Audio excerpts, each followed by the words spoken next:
you.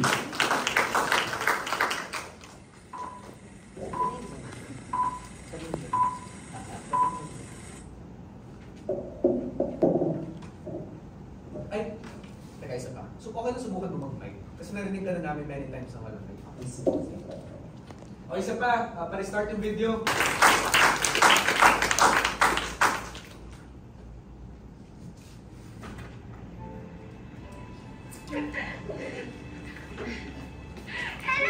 Yupi! Heto na ako!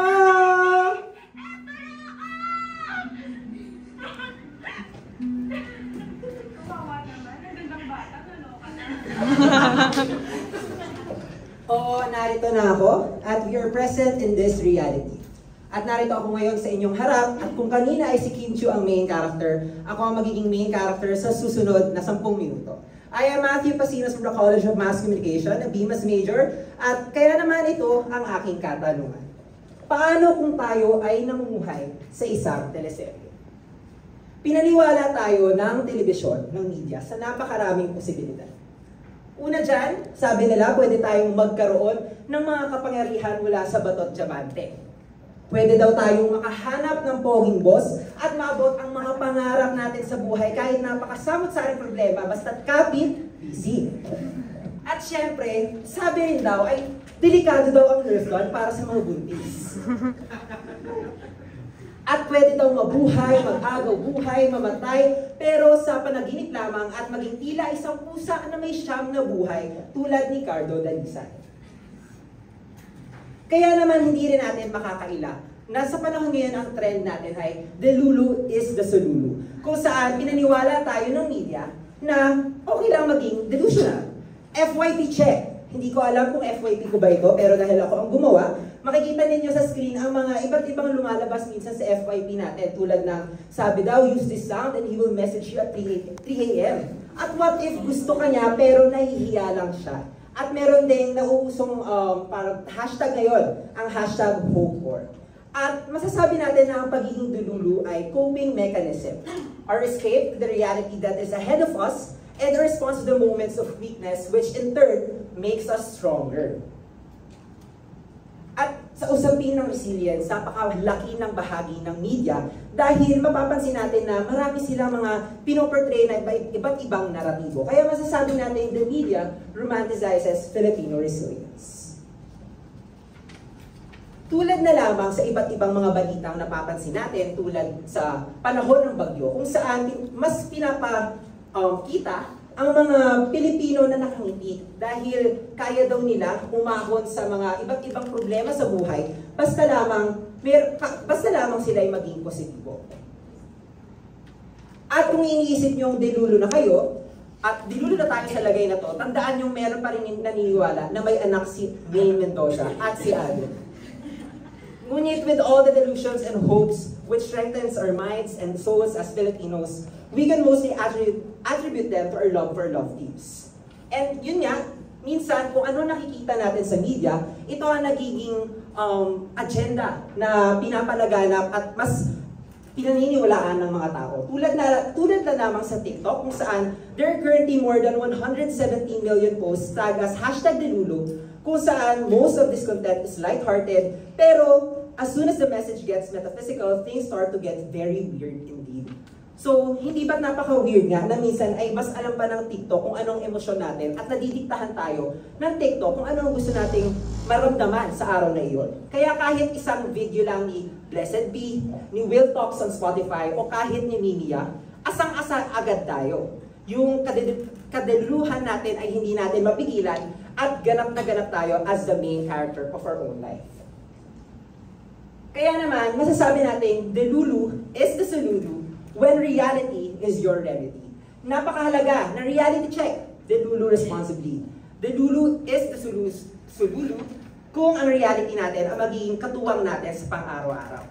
At hindi naman ito sign ng weakness to prioritize long-term solutions over band-aid ones. So tingnan natin kung paano nga ba niromanticize ng media ang Filipino resilience. Sabi ni Maha Salvador sa Wildflower, just like gold, I am indestructible. Kaya naman, makikita natin isa lamang siya sa mukha sa media, kung saan pinapakita ang resilience ng isang Pilipino.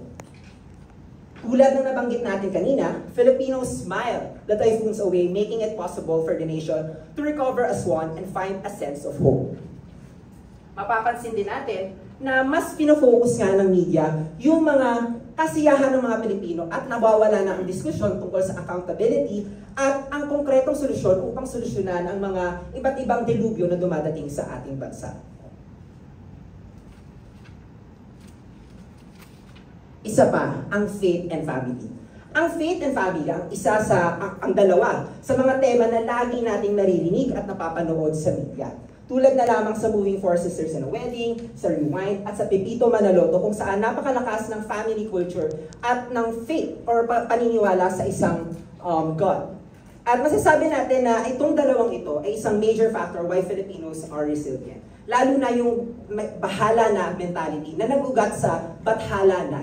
Kaya naman, masasabi natin na ang pagiging matatag ng mga bida sa mga palabas na pinapanood natin sa media ay dahil nga meron pinapakitang supportive family and strong faith ang mga Pilipino dito. Kaya tayo bilang manunood ay minsan nakukuha natin ito at parang nagkakaroon tayo ng blind valuing ng mga ganitong eksena at hindi na natin at nalilimutan na natin na i-examine ang tunay na istorya.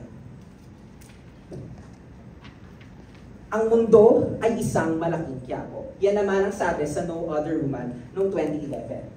Pero, totoo na ito ang realidad ng ating buhay. Napakaraming unos, napakaraming panahon kung saan pwede tayong masnatchan, napakaraming panahon kung saan maaari tayong humarap sa iba't ibang delubyo. And the media romanticizes Filipino resilience, but reality nga says otherwise. Tulad na lamang sa overused narrative na paulit-ulit na ine-emphasize ng gobyerno. Tulad ng nabanggit ni Salvador Panelo noong 2019 kung saan creative daw ang mga Pilipino sa pag-adapt sa Metro Manila traffic. At kamakailan lamang, si Albay Representative Joey Salceda naman, ay sabi niya, "We are resilient," alluding to the onslaught of Bagyong Christine.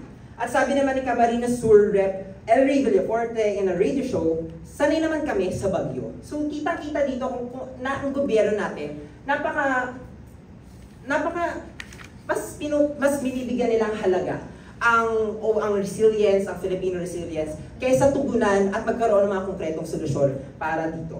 The Philippines, since its independence, faced so many social ills that were difficult to be solved and healed by mere resilience. Yes, we cope through resilience, but coping is a short-term process. And there is a need to accompany resilience with actions and accountability which will translate to visible results of change.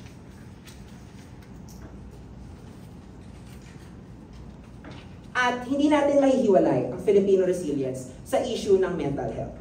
Sabi, resilience tends to be equated to being matiisin or enduring in silence, yet this dangerously discourages seeking help, which make mental health issues a personal weakness than encouraging a compassionate approach to address these. At dahil nasa usapin na rin naman tayo ng katotohanan na hinaharap natin sa araw-araw, aminin natin na napakahirap harapin, lunukin at tanggapin ang realidad ng buhay. And with this, we resort to enduring in silence o pagiging matiisin na lamang. Dahil ito nga ay minsan dinadownplay natin yung sarili nating experience at ito'y nag-lead sa pagkasira ng ating mental health. At sabi nga ni Rufa May Quinto, ang buhay parang gulong. Minsan nasa ibabaw, minsan nasa vulcanizing shock. Ang kailangan nating tingnan ngayon ay, yes, the media romanticizes Filipino resilience. So where do we stand? Saan tayo lulugar? Kung tayo ba sa ibabaw o nasa vulcanizing shock? Filipinos must remember that it's okay not to be okay. Di ba familiar? Para siyang K-drama. And Filipino resilience must be paired by the nation's proactiveness and assiduous efforts in solving the actual things that toughen the nation. Stories of resilience are there to give hope. But hope is only possible to attain if it also becomes your reality. So as we conclude, let me impart some values. Sabi ni Blessed Be sa TikTok, take what resonates, leave what doesn't. The beauty of life is to cling onto small moments of happiness and be grateful for things as they are. So hayaan natin kung ano dumating sa buhay natin, kunin natin siya, ngunit huwag natin tanggapin lahat ng ito ng basta-basta. Kailangan natin tandaan na meron tayong gagawin ng konkretong solusyon para dito. Sabi ni Amor Powers, matitikman ninyo ang batas ng isang api. Dahil nga kailangan natin mag-demand ngayon.